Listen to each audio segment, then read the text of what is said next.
Plus de 300 000 emplois salariés ont été créés en France entre juin 2016 et juin 2017. Un niveau inégalé depuis fin 2011, quand l'indicateur a commencé à être mesuré sous ce format. Ce chiffre donne le sentiment que la job machine est repartie dans tous les secteurs. S'il existe un vrai mouvement d'ensemble, les dynamiques ne sont pas pour autant à l'unisson. Et un premier constat s'impose, le grand gagnant actuel est le secteur privé. Les créations de postes y progressent 3 fois plus rapidement que dans le public et 90% des nouveaux emplois sont maintenant générés par les entreprises. C'est une tendance forte, le privé a repris le leadership perdu pendant la crise. Mais ce vaste ensemble n'avance pas d'un même pas. En tête de liste, les services marchands écrasent tout en concentrant 96% des créations nettes d'emplois. Mais c'est un chiffre flatteur, voire trompeur. En cause, l'intérim. Sur les 270 000 emplois créés dans les services marchands, 106 000 l'ont été dans l'intérim, soit près de 40%.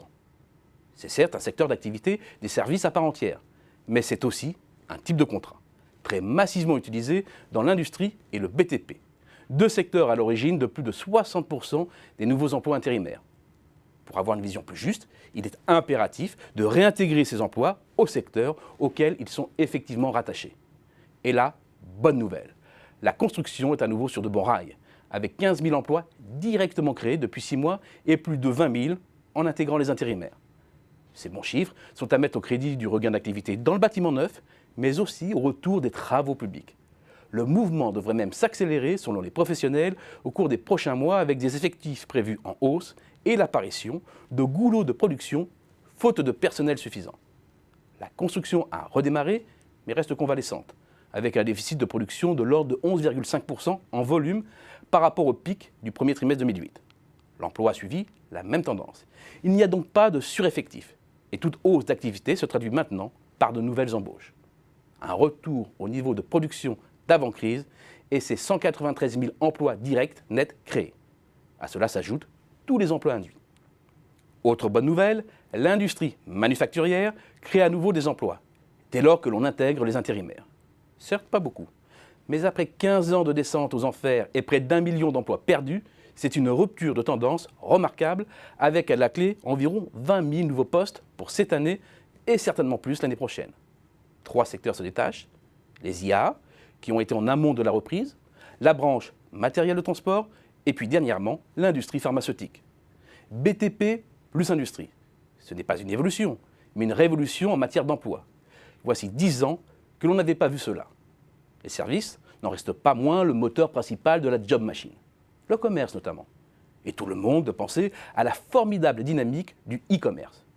C'est vrai que cette activité affole le compteur de la croissance.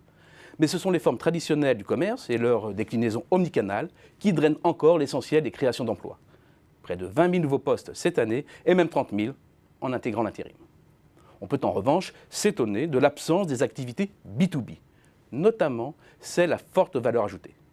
Mais ce sont également des emplois les moins cycliques et les plus épargnés par la crise, reliés à des fonctions stratégiques stables.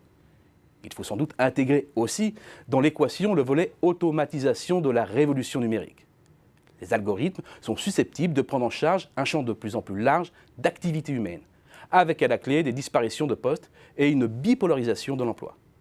Et si le développement continu des nouvelles technologies crée aussi de nouveaux besoins, donc de nouvelles compétences et de nouveaux métiers, la morphologie de la reprise nous rappelle que le centre de gravité reste l'ancienne économie, quand elle sait s'adapter et que c'est encore là que se situent massivement les emplois et la création de richesses en France.